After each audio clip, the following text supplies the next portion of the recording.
Bonsoir, chers téléspectateurs de Rigospel TV, ravi de vous retrouver dans cette autre édition de Théma. Théma, vous le savez, c'est votre débat biblico-citoyen sur la télé qui transforme. Ici, nous tournons et retournons l'actualité à la lumière de la parole de Dieu pour en connaître les tenants et les aboutissants et pour vous aider à pratiquer votre foi tout en tenant compte de votre environnement. Et ce soir, pour ce 7e numéro, nous avons décidé de tourner nos regards dans l'église pour parler d'un phénomène nouveau qui prend de l'ampleur. Il s'agit du dieumadisme, cette tendance, cette propension qu'ont aujourd'hui les chrétiens à dire Dieu m'a dit, Dieu m'a dit. Pourquoi ce phénomène prend-il de l'ampleur en cette époque dans laquelle nous sommes? Est-ce que ce n'est pas légitime pour un enfant de Dieu qui a une relation personnelle avec le Seigneur Jésus de prétendre à une communication personnelle avec le Seigneur Jésus? Comment être sûr que Dieu nous a parlé? Est-ce que ce que nous avons entendu, parce que c'est écrit dans la Bible, c'est forcément Dieu qui nous a parlé? Voilà autant de questions auxquelles nous allons essayer de répondre dans cette émission de Théma. Et ce sera avec nos invités. Ils sont deux dans ce studio. Le premier, c'est le prophète Dieudonné Atemengue. Il est christologue et il est du ministère God Given Ministry. Bonsoir, prophète. Bonsoir. Merci d'avoir accepté l'invitation de Théma. C'est moi qui vous remercie de m'avoir invité. Alors, ça va bien? Mieux que tout le monde. Wow, mieux que tout le monde. Mieux que tout le monde. Ça, c'est pas sûr. Alors, vous êtes christologue, c'est quoi la christologie déjà? La christologie, c'est cette science qui étudie l'œuvre et la personne de Christ. Tout simplement. Tout simplement. D'accord. Avec vous, on fera l'émission ce soir, mais aussi avec le pasteur Michel, qui, lui, on ne le présente plus. C'est un pasteur à la mission apostolique de la restauration. Bonsoir, pasteur Michel. Bonsoir, pasteur Jean-Yves. Bonsoir à tous ceux qui nous regardent. Voilà, donc ce soir, nous allons donc parler, comme je l'ai dit tantôt, du dieumadisme ou alors du chrétien et la voix de Dieu. Mais avant d'y arriver, nous allons prendre ce premier document. C'est une vidéo qui va nous aider à planter le décor. Je vous invite, chers téléspectateurs, à le regarder avec beaucoup d'attention et surtout juste derrière.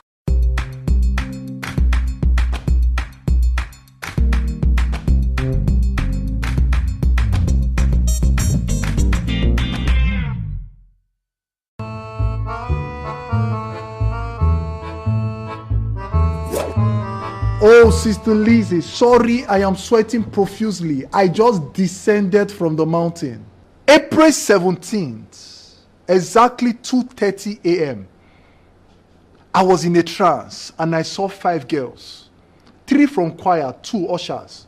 I said, God, what is this? God said to me, son, one of these girls will be your wife. I said, God, what should I do now? God said, son, go to the mountain and pray for 14 days. Immediately, Sister Lizzie, you won't believe it. I packed my things and I went to the mountain. And while I was praying and fasting, I said, God, reveal to me that particular one that will be my wife. On the 14th day, behold, I heard the voice of the Lord like a thunder saying, son, I want to deliver to you that woman that will be your wife. And behold, as I looked, I saw you coming down from heaven with a wedding gown. I said, Jesus, what is this? God said unto me, that is your wife. I said, God, I know Sister Lizzie from a distance. God said, go and meet her. Tell her what I have said. It is only the violent that taketh it by force. So I ran down here to tell you straight away that God said you will be my wife. No. Yes? I said no. Yes. If God says yes, who can say no? It's true, nobody can say no.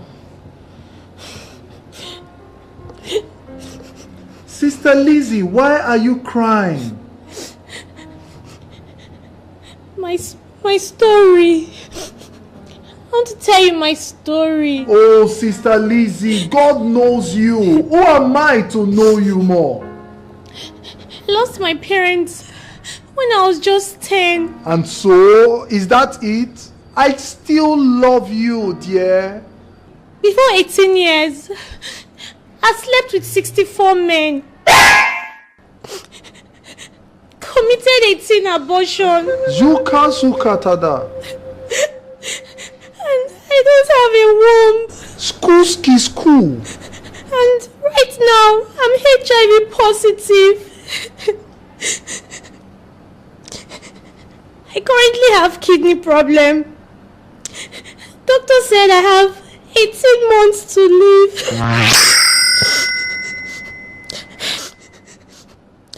Anyways, since God said you're my husband, I don't mind marrying you.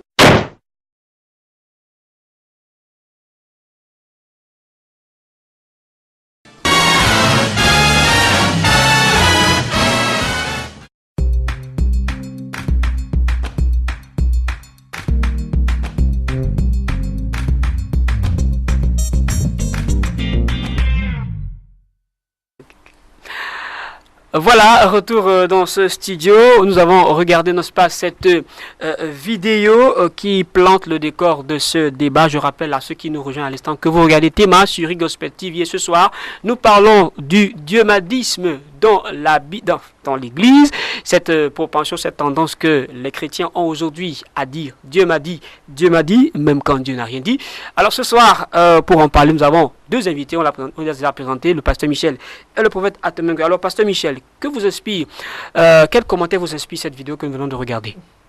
C'est vrai qu'elle est marrante, elle fait beaucoup rire, mais ce commentaire, cette vidéo me challenge. C'est un niveau, oui. Pourquoi? On aimerait tous que Dieu nous parle de la façon dont il a parlé à ce monsieur, si Dieu... de façon aussi précise. Aussi précis, aussi concis, avec beaucoup de détails. Ouais. Ce dialogue, ce n'est pas seulement ce que Dieu a dit, c'est ce dialogue, il parle, Dieu répond, Dieu parle, il répond. Ce dialogue-là, on le chérit tellement, on aimerait bien... le vivre. Vivement que ce soit Dieu qui lui ait parlé. Qui lui ait parlé, parce que je n'ai pas tous les éléments qui me permettent de dire que c'est pas Dieu ou que ce soit Dieu. Mais cette précision dans ces détails, ça me challenge. D'accord, prophète Atemengue, votre commentaire à la suite de cette vidéo? Oui, il faut déjà dire que Dieu parle et que Dieu parle toujours et que Dieu... mais dans cette vidéo aussi, en fait, d'après moi, comme j'ai toujours dit, il fait partie des manipulateurs prophétiques ou des bandits prophétiques. C'est-à-dire qu'il joue sur la psychologie de certaines sœurs et frères dans l'église, peut-être parfois pour les estorquer, pour les frapper et tout ça. Ouais. Mais dans ce cas précis, je ne pense pas que c'est Dieu qui a vraiment parlé. Si c'était Dieu qui avait parlé, je crois qu'il serait allé jusqu'au bout de sa drague. N'est-ce pas? Non, mais là, c'est un monsieur qui ne sait pas affronter une femme, qui ne sait pas baratiner, et passe donc par la tactique du dieumadisme. Voilà. Alors, pasteur Michel, on voit quand même, vous l'avez noté, des forces de détail avec lesquelles ce frère parle là, mais on voit quand même que ce qu'il a reçu du Seigneur, je pourrais dire ainsi, il y a d'autres détails que la sœur donne et qui certainement l'ont fait fuir. Est-ce que à cause de cela, on peut dire que Dieu ne lui avait pas parlé? Pas forcément. Vous savez, les gens ne savent pas gérer entre ce qu'ils ont entendu et la situation, le fait ou la réalité. C'est vrai que c'est pas la réalité. La réalité, c'est ce que Dieu dit. Mais les gens ne savent pas gérer le fait. Donc, il y a bien ce que Dieu m'a dit, un peu comme Moïse.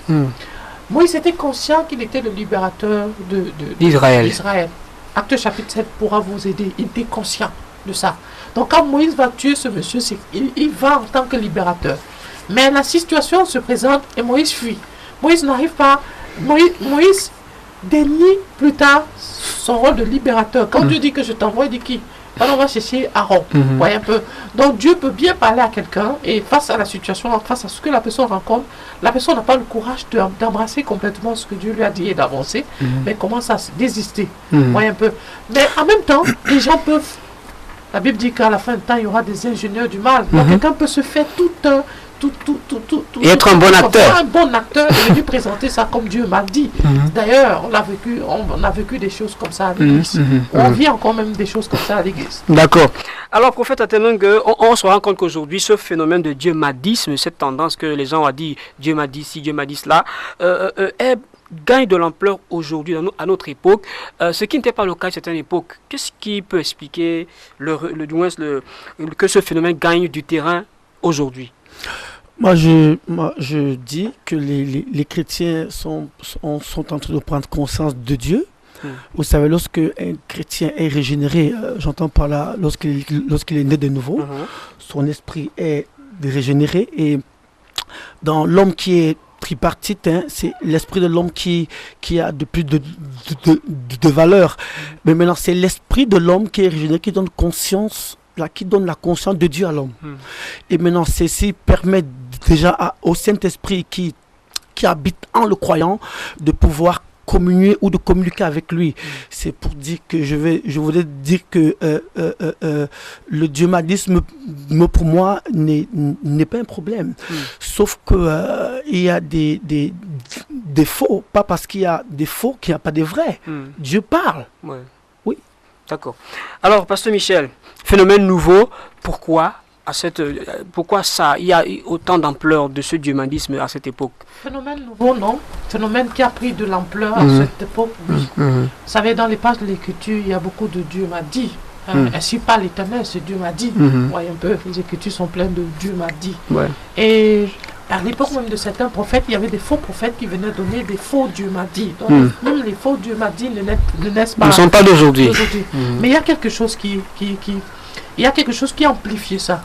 C'est que les chrétiens ont pris conscience de leur liberté. Et Satan aussi veut usurper, se glisse aussi dans cette liberté pour pouvoir faire les œuvres qu'il fait. Donc les chrétiens ont compris qu'ils ont un libre accès auprès du Père, que le Saint-Esprit habite en eux, que Dieu parle tantôt d'une façon, tantôt d'une autre. Vous savez, une période dans la vie de l'Église, il se passait un truc, il y avait un clergé, et c'était seulement ce clergé-là qui avait l'autorisation et l'autorité de dire quelque chose qui vient de la part de Dieu. Ouais. Maintenant, cette façon de penser a été renversée à juste valeur, parce que ce n'est pas comme ça que Dieu voulait que les choses soient. Et nous sommes en train de vivre un peu la dépravation, l'exagération de ce qui est juste. Donc, dès que cette façon de penser a été renversée, tout le monde, dès qu'il croit, il sait que Dieu peut lui parler, il peut aussi prendre la parole et dire que Dieu a dit, ce qui n'est pas mauvais, sauf que maintenant, chacun y va chacun y va de ce que Dieu lui a dit. Même si Dieu n'a rien dit, chacun balance au moins quelque chose pour se rendre intéressant.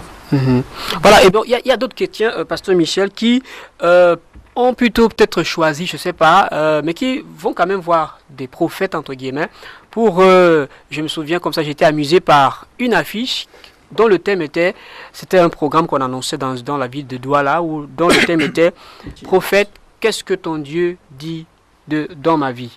Je ne sais pas si vous avez vu cette annonce-là. Il y a des dons des chrétiens comme ça qui vont vers donc ces prophètes, entre guillemets, pour écouter la voix de Dieu. Jésus dit pourtant, dans Jean 10, que ses brebis reconnaissent sa voix, ses brebis entendent sa voix et le suivent. Qu'est-ce qui peut donc expliquer ce phénomène? Le phénomène, c'est l'ignorance. C'est beaucoup d'ignorance. C'est la faiblesse et la paresse. Oui, les gens ne veulent pas consacrer le temps à prier. Dieu a dit, ça c'est Dieu qui a dit, c'est pas moi qui dis que Dieu m'a dit. Dieu a dit, avant moi je te répondrai, Ouais. Et ça marchait avec plusieurs personnes, ça marchait avec Jérémie lui-même, ça marchait avec Daniel, ça marchait avec le Seigneur Jésus, ça marchait avec Habakkuk. Habakkuk dit qu'après avoir prié, il était dans l'attente, il était dans l'attente de ce que Dieu devait lui dire. Donc il savait, il était conscient de invoque-moi, je te répondrai, je t'annoncerai des choses cachées, des choses que tu ne connais pas. Donc Dieu dit que si tu as quelque chose que tu ne connais pas, qui est caché, invoque-moi et moi je te répondrai. Maintenant, les gens n'ont plus le temps pour prier, les gens n'ont plus le temps pour invoquer Dieu. Les gens veulent, vous savez, on est à l'ère du fast-food, tout le monde veut ce qui est déjà prêt à consommer. Donc, chacun va vers quelqu'un qui a déjà préparé ce qu'il peut consommer. C'est la première chose. La deuxième chose, c'est l'émergence du maraboutisme. Oui. Du maraboutisme. Oui, permettez qu'on dise la vérité. Ouais. Voilà, vous voyez un peu, qui est une contrefaçon de ce qui est vrai, du don de l'esprit. Parce que nous devons comprendre la place du ministère prophétique dans l'Église et faire la différence entre le ministère prophétique et les dons de l'esprit. La parole de connaissance, ce que les gens courent après, n'est pas le ministère prophétique, c'est un don de l'esprit. Et ce don de l'esprit peut être l'apanage de n'importe quel chrétien. Quand quelqu'un te dit un fait de ta vie, que ce soit passé, présent ou futur, nous sommes dans la parole de connaissance. C'est pas la prophétie. La prophétie, c'est autre chose.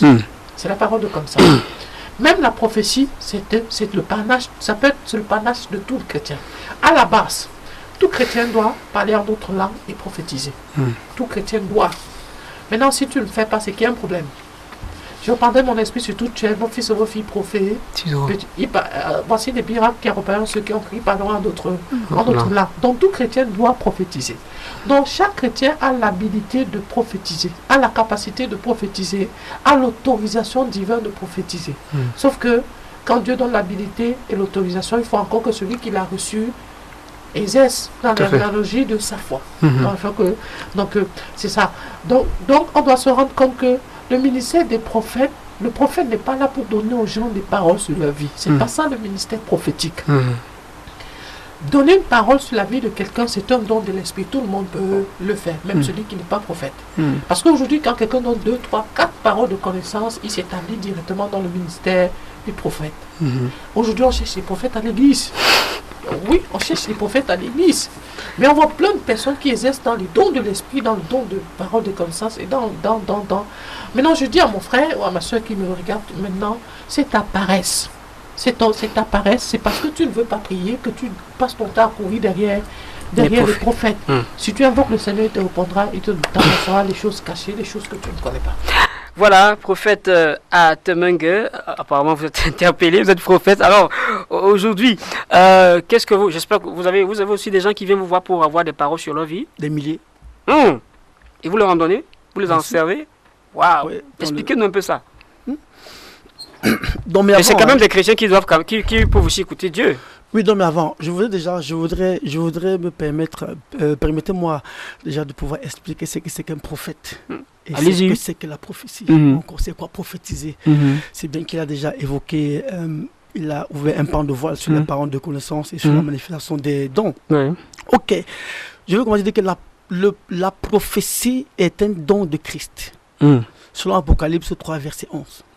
La prophétie est un don du Saint-Esprit. Selon 1 Corinthiens 12, à partir du verset 10, 11, 12. Ok, maintenant, c'est quoi la prophétie? La prophétie, c'est la pensée de Dieu donnée par le langage articulé ou encore par la parole. Parce que prophète, le mot prophète vient du mot grec propheta, donc pro comme préfixe, qui veut dire parler avant, parler après, je veux dire, et feta de la part de. Non, le prophète, c'est quelqu'un qui est au standard de Dieu, qui parle de la part de Dieu, qui dit ce que Dieu dit.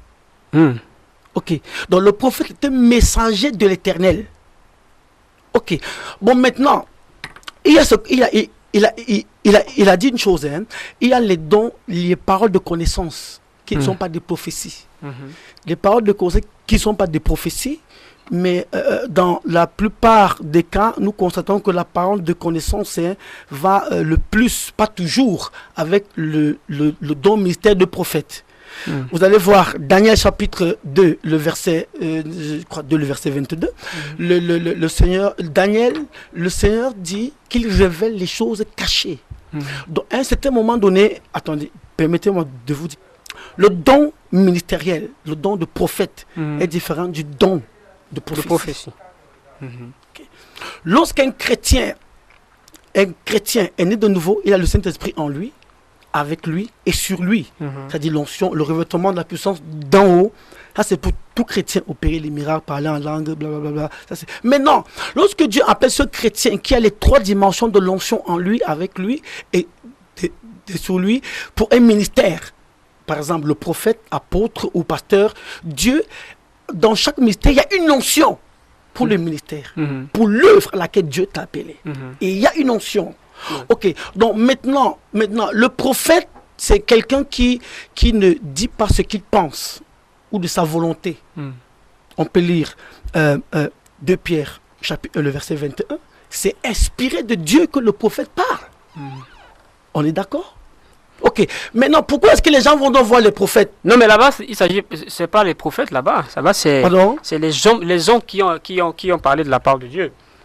Et non, justement, les hommes qui parlent de la part de Dieu sont des prophètes. Je vous ai dit, le prophète, c'est celui qui parle de la part de Dieu. Parce qu'un chrétien peut aussi parler de la part de Dieu. Ok. Est-ce que de là, à partir de là, il est déjà un prophète? On le consacre au ministère prophétique? Oui, je voulais dire même quelque chose. Dans Nombre chapitre 11, le verset 24 à 29, la volonté de Dieu a toujours été que son peuple soit composé de prophètes. C'est pour ça que tu vas voir dans la fin de la Bible, Apocalypse 22, le verset 6, la Bible dit le Seigneur, le Dieu des esprits des prophètes. Ok, maintenant, prophétiser, c'est annoncer, c'est dire ce que Dieu dit. Maintenant, que tu sois pasteur, apôtre ou prophète ou encore, tu vas te rendre compte que dans l'exercice du ministère, tous prophétisent. Parce qu'ils parlent la parole. Parce qu'ils disent ce que Dieu dit. Il ne dit pas ce qu'il pense, il dit ce que Dieu dit. Parce que vous faisiez la différence entre le ministère prophétique et le don de prophétie. Oui. Moi, je retiens que vous avez dit que le prophète, il ne dit pas ce qu'il pense, il dit ce que Dieu dit. Et moi, je vous ai dit que même le chrétien peut aussi prophétiser et donc dire pas ce qu'il pense, mais ce que Dieu dit. Oui, maintenant le chrétien peut dire ce que Dieu dit, mais ça ne fait pas de lui un prophète. Un prophète. Nous sommes d'accord. Il peut prophétiser, selon que le Saint-Esprit lui donne de prophétiser. Ouais. Mais ça ne fait pas de lui un prophète. Ça veut dire que le ministère prophétique va au-delà de parler de la part de Dieu. Le ministère prophétique, parce que le ministère prophétique, permettez-moi de vous dire quelque chose. C'est vrai que nous ne parlons pas exclusivement du ministère prophétique ce soir, nous parlons de la voix de Dieu. Non, c'est important parce qu'il s'agit des prophètes et de la prophétie. Qui sont censés porter la voix de Dieu. Ok, d'accord. En tant que prophète, je me tiens d'éclairer un peu. Tout à fait. Bon, maintenant, il y a deux dimensions de prophète. Il y a ce qu'on appelle le prophète ou mime. Et le prophète aussi. Ok, je m'explique. Le prophète ou mime, c'est celui qui révèle les choses qui sont cachées aux hommes. C'est-à-dire que Dieu lui révèle les choses cachées. Ouais. C'est parfois comparable, ça se ressemble parfois par de connaissances. Ok, comme Daniel. Ouais. Je parlerai encore, je citerai encore plein de prophètes dans la Bible. Il y a ce qu'on appelle le prophète Osée. Le prophète Osée, c'est celui, il dit ce que Dieu dit. Il dit ce que Dieu lui montre. Il annonce ce que Dieu lui montre. Les choses à venir. Oui, les choses à venir. Le prophète, c'est celui qui prédit. Ok, maintenant, le Osée a une autre dimension. Parfois, il ne dit pas ce que Dieu lui a dit. Qu'est-ce qu'il dit alors? Ok, il dit, à ce moment-là, le Osée, il dit ce qu'il dit. Parfois, Dieu confirme ce qu'il dit. On veut bien comprendre parce qu'il faut que les téléspectateurs bien nous comprennent. Nous parlons de ces chrétiens qui vont vers les prophètes, entre guillemets, pour recevoir des directions sur leur vie. Oui. Et vous nous faites comprendre qu'il y a justement vous nous essayez de faire la différence entre le prophète et celui qui a le don de prophétie. Voilà, donc vous expliquez qu'il y a deux sortes de prophètes, ceux qui disent ce que Dieu dit et ceux qui disent, ceux qui parlent, mais Dieu confirme ce qu'ils ont dit. Oui, je prenais l'exemple dans la Bible, je ne sortais pas de la Bible. Tout à fait. Je prenais l'exemple du prophète qui a fermé le ciel pendant 3 ans et demi. Le prophète Élie. Prophète Élie. Il a dit à ma parole, pas la parole de l'Éternel. Il a dit, moi je ferme le ciel. Et Dieu a confirmé ce qu'il dit. C'est pour ça que Dieu dit, je crois dans le livre de Jérémie, que je confirme la parole prédite par mes envoyés. Ça, c'est par rapport à ça, c'est une autre dimension supérieure du ministère prophétique. Exactement. D'accord, on y reviendra, mais je veux quand même savoir, est-ce que, à votre avis, ces chrétiens qui viennent voir les prophètes, donc, qui voudraient avoir une parole sur leur vie, est-ce qu'ils ne devraient pas se contenter simplement d'écouter le Seigneur? Maintenant, puisque quand on parle de parole, reconnaît sa voix. Quand on parle de parole, il y a 4 niveaux de la parole. Il y a la parole, il y a 3 sortes de parole de Dieu. Il y a 4 niveaux de parole. Ok. Il y a la parole qui sort du doigt de Dieu. C'est-à-dire que Deutéronome 8, verset 3, Dieu a remis à Moïse les 2 tablettes avec la parole écrite de son doigt. Il y a la parole qui sort de la bouche de Dieu. Le Dieu de Dieu là-bas, c'est... Non, attendez, je suis dans il faut que vous expliquiez, qu'on comprenne au fur et à mesure. Oui, il y a la parole qui sort du doigt de Dieu. Deutéronome chapitre 8, le verset 3. Il y a la parole qui sort de la bouche de Dieu. L'homme ne va pas seulement de pain, mais toute parole qui sort de la bouche de Dieu. Il y a la parole révélée ou la parole inspirée de Dieu. C'est 3 paroles mais qui sont la parole de Dieu, mais qui sont exprimées de manière différente. Alors, quel est le rapport avec ces personnes qui viennent voir ces prophètes? Maintenant, donc, vous avez suffisamment élaboré sur les prophéties. Lorsque quelqu'un est né de nouveau, oui. il est né de nouveau. C'est un bébé spirituel. Il n'a pas encore la connaissance. Bon, maintenant, le pasteur qui est celui qui nourrit, ou le berger, pour le nouveau chrétien, le pasteur est la voix de Dieu pour lui, la direction de Dieu pour lui. Donc, quand je parle de pasteur, je parlerai de leader, hein. Ceux qui conduisent les chrétiens. Oui. Entre parenthèses, je parlerai de prophète. Donc maintenant, le prophète est là pour exhorter, pour encourager. En fait, le prophète était là pour conduire le chrétien, pour qu'il connaisse plus Dieu. Il encourage, il le motive. C'est-à-dire que il édifie, il le construit, il le bâtit dans le Seigneur, pour la gloire du Seigneur. C'est pourquoi donc ces chrétiens vont c'est donc pour recevoir cette édification. Oui, parce que le chrétien qui est né de nouveau tout de suite n'a pas la connaissance tout de suite. Et vous savez très bien que parlant du disciple là, il y a 4 niveaux du disciple. Le nouveau converti, qui est le jeune converti, le disciple qui est conscient, le disciple mûr et le disciple accompli.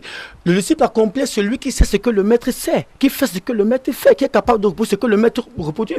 Mais le disciple qui est nouveau ne sait encore rien, il a besoin de son leader, de son prophète, de son pasteur, pour lui montrer, oui, ou encore parfois tu lui expliquer les Écritures, ou des songes, ou des rêves qu'il a fait, ou des soi-disant Dieu m'a dit, il doit se référer à son leader qui va mieux l'éclairer. Est-ce que c'est Dieu? Est-ce que c'est le diable? Merci beaucoup, prophète. Pasteur Michel, alors, ces chrétiens qui vont vers ces prophètes-là, qui ont beaucoup de paroles, beaucoup de niveaux de paroles, est-ce qu'ils ne devraient pas plutôt se contenter d'écouter la voix de Dieu? Je voulais dire une chose, permettez.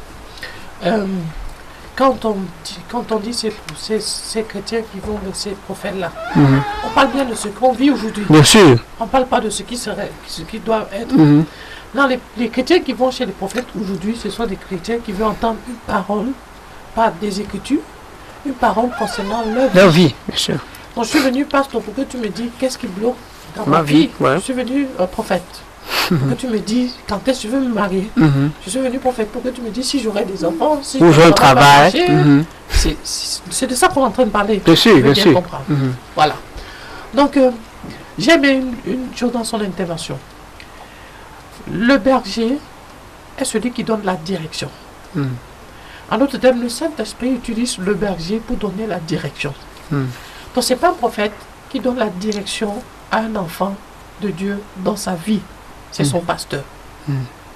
C'est ton pasteur qui dit avance comme ça. Parce que c'est le berger qui conduit. C'est pas moi qui écris les Écritures. Psaume 23. Voilà. Éternel, mon berger, je manquerai car il me conduit. Donc c'est le rôle du berger de conduire les enfants. Et ce que beaucoup ne savent pas, c'est que même si ton pasteur n'a pas les dons de révélation, parce qu'il est ton berger, Dieu doit l'utiliser dans cette fonction-là. On prend l'exemple dans les Écritures, le souverain sacrificateur qui a prophétisé parce qu'il était souverain sacrificateur. Et Jean le souligne bien. C'est pas que cet homme était spirituel. C'est pas que cet homme connaissait quelque chose. Parce qu'il il occupait un office. Un office. Et Dieu l'a utilisé parce qu'il occupait cet office-là. On voit Élie, etc. Donc, ça veut dire quoi? Ça veut dire qu'un nouveau converti, c'est quelqu'un qui ne lui demandez pas d'écouter la voix de Dieu, il ne saura pas discerner la voix de Dieu. Il va mélanger avec tout parce que c'est un bébé spirituel. Alors, il y a quelqu'un qui doit écouter la voix de Dieu pour lui et lui donner la direction qu'il doit suivre. Mais quand le nouveau converti commence à devenir un jeune homme, à ce moment-là, il sait discerner la voix de Dieu, mais il peut aussi se tromper. Il reçoit de Dieu, il partage avec son pasteur et son pasteur l'éclaire davantage sur ce qu'il a reçu ou sur ce qu'il n'a pas reçu. Moi, par exemple, quand vous êtes un jeune homme dans la foi et vous venez me voir, pasteur, je veux telle chose, je veux que tu pries, tu me dis, je dis que non, toi va prier, ce que tu vas recevoir, viens on partage. Parce qu'il faut que j'éduque le jeune homme à pouvoir écouter, discerner la voix de Dieu et pouvoir aider les autres qui ne savent pas discerner la voix de Dieu. Mais je dirais pas un nouveau converti va prier, Dieu va te dire. Même si Dieu parle à ce gars, il ne saura pas, comme Samuel. Il ne pourra pas reconnaître la voix de Dieu parce que c'est un nouveau converti. Et généralement, c'est ces nouveaux convertis. Et quelqu'un va me dire, parce que j'ai vu quelqu'un qui avait 15 ans dans la foi, il y a des nouveaux convertis qui sont restés nouveaux convertis 15 ans après. 15 ans. C'est eux qui nous créent dans ce problème de... Qu'est-ce que ton Dieu dit dans ma vie? Voilà. Parce que ce genre de thème, généralement, vient trouver un besoin chez les gens. Les gens ont besoin d'entendre Dieu. Et c'est un besoin qui va rester. C'est un besoin qui est inhérent à la personne de l'homme. Parce que l'homme ne vivra pas de pain seulement, mais de toute parole qui sort de la bouche de Dieu. Il faut donc que Dieu parle pour que l'homme puisse vivre. Voilà. C'est un besoin. Maintenant, un gars est dans le besoin, il ne sait pas comment. Alors, dès qu'il y a une eau fraîche quelque part, une herbe fraîche quelque part, il se glisse. Donc, c'est un peu ça. On doit essayer, on doit aider les gens à l'église. On doit pouvoir dire aux gens, car ils ont cru à un certain moment que vous devez être en mesure de discerner la voix de Dieu. Voilà comment on discerne la voix de Dieu. Voilà comment Dieu parle. Voilà comment vous pouvez écouter de Dieu. Voilà comment vous pouvez aller aborder Dieu jusqu'à recevoir quelque chose de Dieu. On doit prendre ça aux gens. Je rappelle aux téléspectateurs qu'on reviendra dans la suite de cette émission justement pour aider comment les téléspectateurs, les chrétiens, comment donc pouvoir reconnaître, écouter la voix de Dieu. Bon, on va terminer cette première partie avec cette question. Pasteur Michel, je reste avec vous. À cause donc de ces dérives aujourd'hui, d'aucuns ont décidé, parce qu'on l'a vu avec la vidéo, parfois Dieu ne rien dit à quelqu'un et puis ça fait des dégâts dans les familles, dans les vies des gens. D'aucuns ont décidé de ne plus écouter cette voix que les gens disent Dieu m'a dit. Ils sont décidés d'écouter, ils se contentaient de lire la Bible. Ils estiment que Dieu parle seulement par la Bible aujourd'hui. Qu'est-ce que vous en pensez? Dieu parle par la Bible, oui. Dieu parle tantôt d'une façon, tantôt d'une autre. Quelqu'un nous l'a bien dit. C'est dans la Bible. Dans la Bible, ça. Ouais. Donc, si Jean 33, 14. Voilà, si tu as bien écouté la Bible, si tu as bien compris la Bible, tu comprendras par la même occasion que Dieu peut utiliser diverses façons pour te parler. Et Dieu parle aussi par les hommes. C'est un aspect qu'on ne doit pas négliger. Je ne vais pas donner un cours sur toutes les façons dont Dieu parle. Mais il y a deux qui retiennent particulièrement mon attention. La voix de Dieu dans le cœur. David dit dans le psaume 27, je crois, et dit que mon cœur me dit de ta part. J'ai toujours aimé cette parole. Et j'ai aimé cette parole parce que je l'ai vue plus tard dans la Bible après l'avoir expérimentée. Donc, et ça m'a réjoui de me rendre compte que l'expérience que j'ai faite, elle est biblique. Et pour tout chrétien, on aime bien ce qui est biblique. Donc, il y a ça. Je retiens particulièrement ça. Je retiens aussi particulièrement la voix de Dieu par les hommes. Je ne suis pas en train de cracher sur les visions, sur les songes, ou sur les autres façons dont Dieu parle aux gens. Mais ce sont souvent les plus compliqués. La vision, il faut encore trouver l'interprétation. Et parfois, l'interprétation, il faut que Dieu utilise un homme pour te donner l'interprétation, que Dieu donne la parole dans ton cœur. Voyez un peu.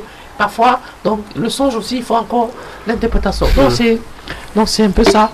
Mais toujours est-il, Dieu parle encore aujourd'hui. Et Dieu peut encore vous parler, vous qui nous regardez. Maintenant, pourquoi les gens sont réticents au fait que Dieu m'a dit, parce qu'ils ont entendu plein de Dieu m'a dit qui ont détruit leur vie. Je connais des familles qui ont été détruites par le Dieu m'a dit. Je connais des mariages qui ont été brisés par le Dieu m'a dit. Je connais des personnes qui ont été violées. J'ai été violée, des jeunes filles violées parce que le pasteur me dit que Dieu lui a dit qu'il faut que je ne veux pas continuer. Sinon je vais me mettre à pleurer ici. Non, et à cause de Dieu m'a dit, on a détruit les gens. Et les gens alors ont pris, se sentent en danger quand ils entendent Dieu m'a dit, même quand c'est vrai. Maintenant j'aime ce que mon pasteur aime souvent dire, qu'on peut quitter d'un côté de la route et se retrouver dans l'autre bout, sans rester au milieu. À cause de ça, les gens sont... Ça fait le grand écart, hein. À cause de ça, les gens sont en train de se priver de quelque chose qui est fondamental, de quelque chose qui est indispensable dans la foi chrétienne. Dans la foi chrétienne, Dieu parle par les hommes.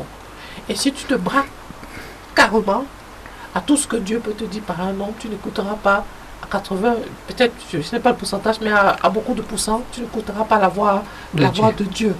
C'est pour ça que Paul a dit ne méprisez pas les prophéties. La prophétie, c'est une parole déclarée de Dieu, déclarée par un homme. Ne méprisez pas la prophétie, examinez ce qui est, examinez toute chose, retenez ce qui est bon. Donc je dois encore m'attendre à ce que Dieu me parle par un homme. Donc je dois m'attendre à ce que quelqu'un vienne me dire que Dieu a dit et que c'est vrai. Comment ne pas tomber, la question c'est maintenant, comment ne pas tomber dans le piège de ceux qui disent que Dieu m'a dit et que ce n'est pas vrai. On va tout justement en parler tout à l'heure. Alors, on va finir avec le prophète Atemenge. Est-ce que ceux qui rejettent désormais la voix de Dieu, entre guillemets, par un homme, dont il pas raison? Non, moi je crois que c'est un problème. C'est comme il a dit, que l'apôtre Paul a dit, il ne faut pas mépriser les prophéties. Il faudrait les examiner. Dieu parlera toujours par des hommes. Il a toujours parlé par des hommes. Bon, maintenant, hein, je ne voudrais pas qu'il y ait une sorte de dichotomie entre la parole et la prophétie. Il n'y a qu'une différence. La parole et la prophétie ont la même source. Et c'est la même chose. Parce que parler, c'est exprimer la pensée de Dieu. Parler. Quand Dieu parle, c'est que Dieu exprime sa pensée. Non, la parole, c'est exprimer la pensée de Dieu par le langage articulé.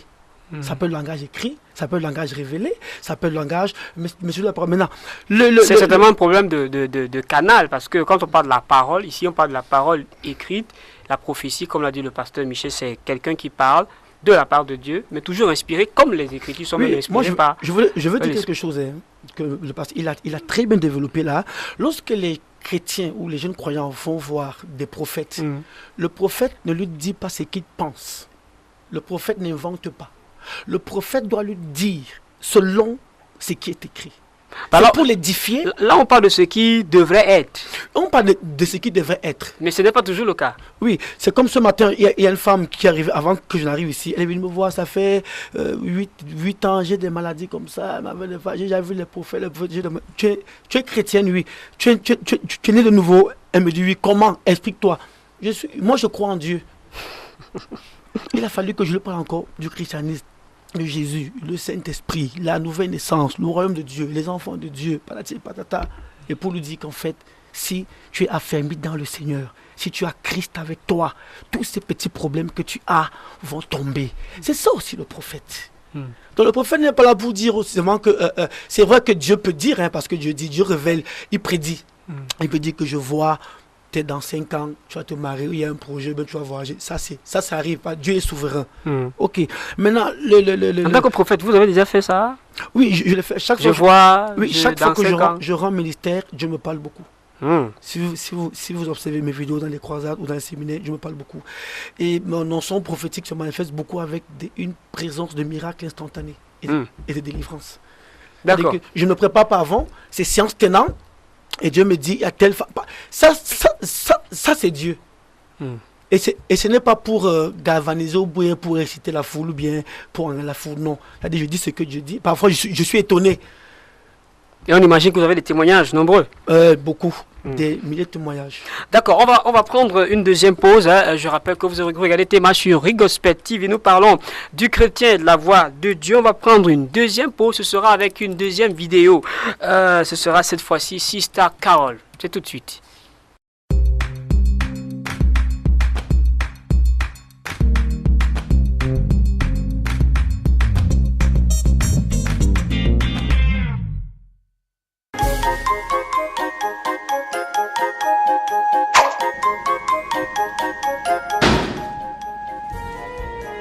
Carol, what is it? Come. Prophet, look at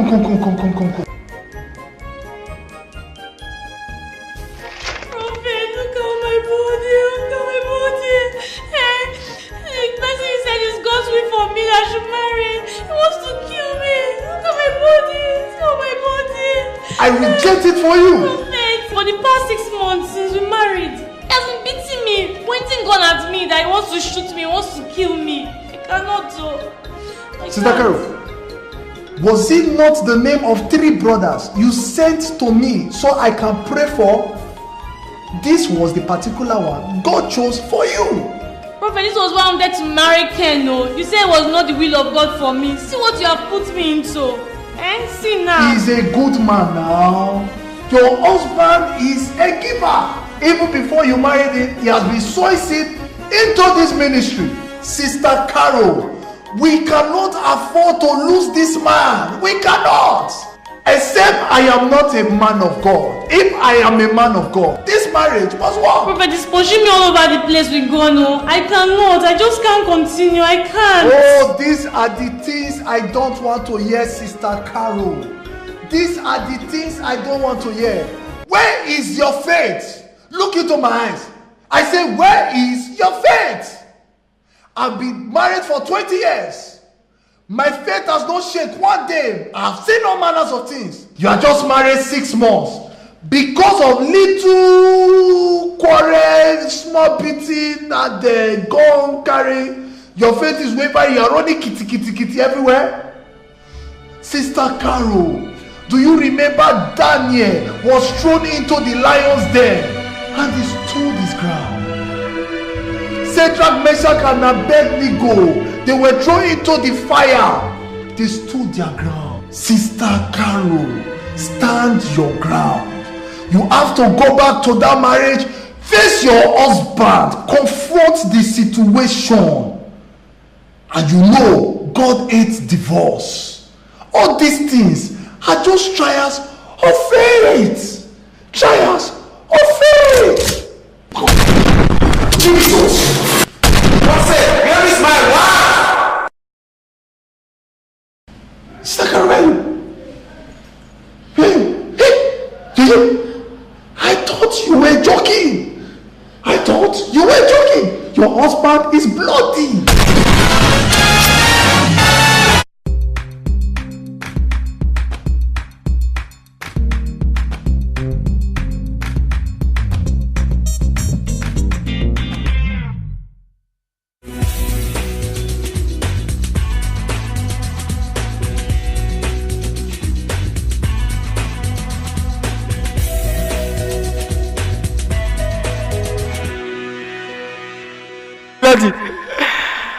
Voilà, retour dans ce studio.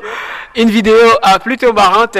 C'est vrai que ça traduit une réalité que nous vivons à l'église. Ce Dieu m'a dit cela. On vient de regarder une vidéo qui nous peint vraiment un décor de la vie dans l'église aujourd'hui.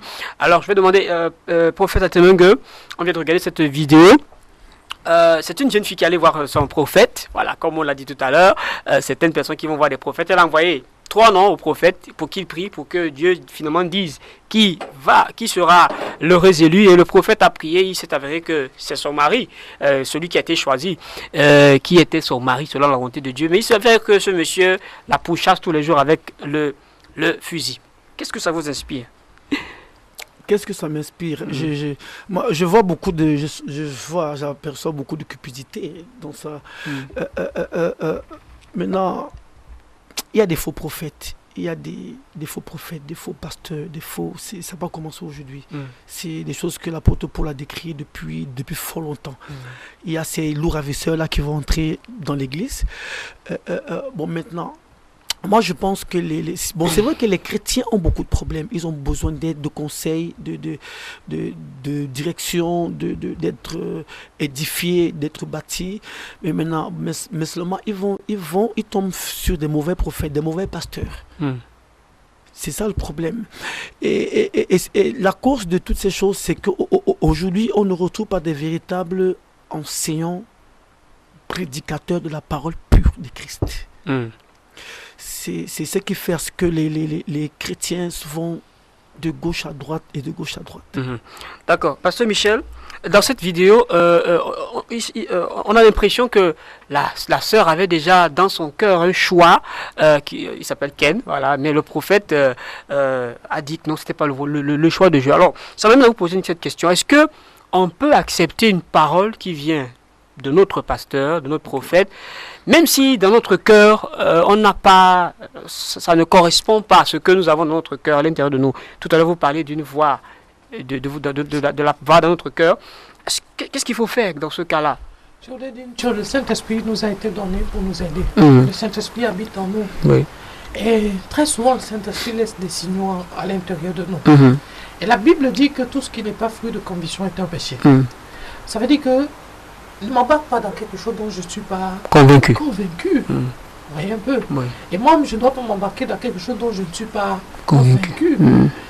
Je préfère quelqu'un qui se trompe en étant convaincu que quelqu'un qui trouve en n'étant pas convaincu. Je vous dis la vérité.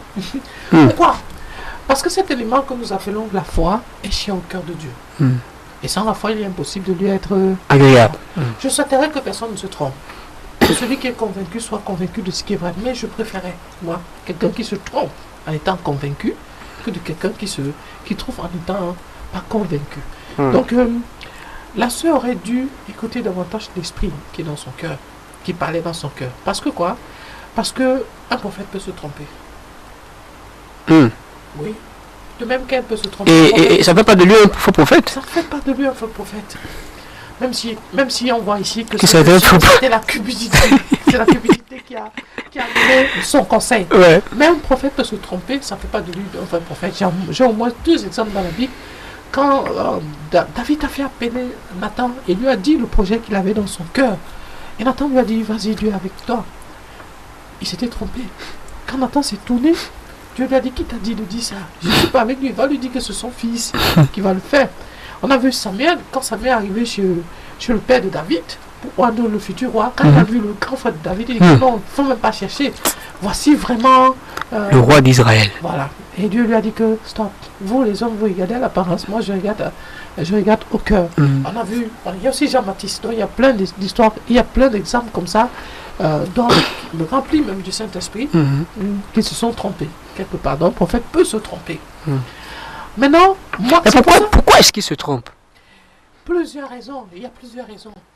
Parfois, vous savez, chaque individu a ce qu'on appelle son penchant.